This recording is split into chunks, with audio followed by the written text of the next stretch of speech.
Hello everyone, this is Ariba Rauf And this is Adanmiti Adnan. and we are AS level media studies students. We have recently launched our production company called Schrodinger's Paradox, and we have released our first ever film titled Curse. And this is a vlog from the creator's point of view, which means that we think that many things go unnoticed by many aspects goes unnoticed by audiences in general, and we would really like to point out the way we have created this video. We would like you guys to see our perspective, this film through our perspective. So yeah. Firstly, we use voiceovers, low sounds, low whispers that go into the background. We experimented a lot with sound curves to produce that effect. They basically show that Amal is dissociating from the real world. She is listening, but she is not really feeling it. She But there's also the fact that these voiceovers or these monologues are done through Amal's point of view, so you get to see a side of her she which was not maybe portrayed in the film, which has not been portrayed openly in the film. That is that she's also a human being. She feels anger, she feels frustration, she feels exhaustion, she feels all those emotions which a normal human being does, and that's completely fine. Just because she does not say it does not mean she does not feels it. And that is a story of majority of the girls out there, which is very very unfortunate. So we have tried to input those voiceovers or those monologues in the videos, so you can get a view to Amal's perspective and you can understand what she was feeling at that certain moment at that time.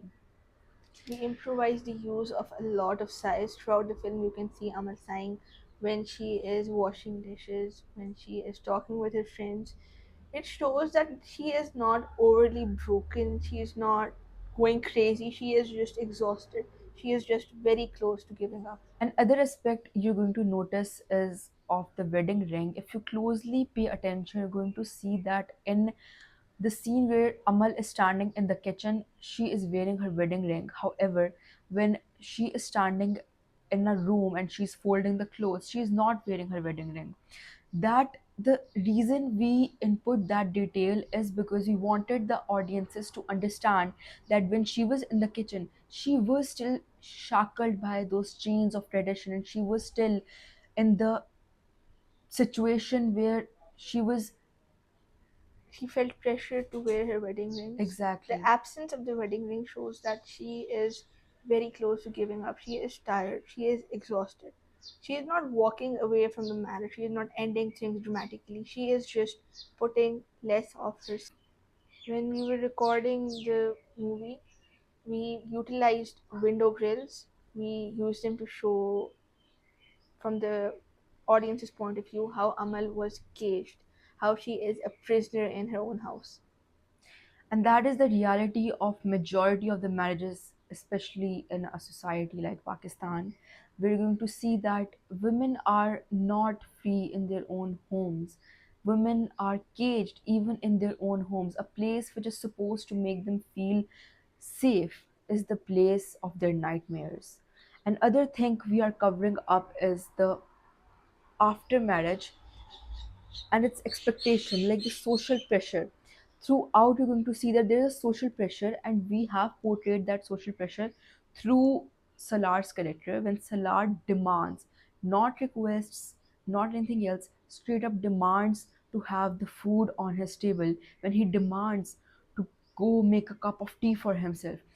That is when you're going to see that these are not mere requests, Requests. these are straight up demands that you have to do it.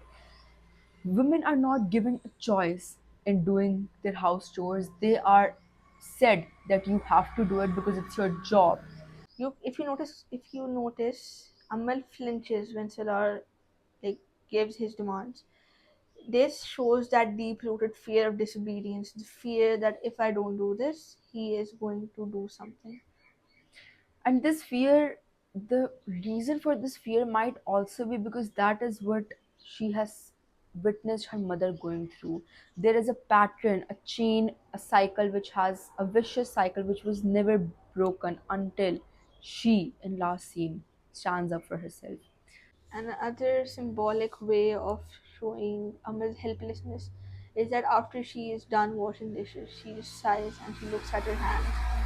That is a symbol as to she is reminiscing about what she could have been, what she wanted to be, and what she could have been versus what she is.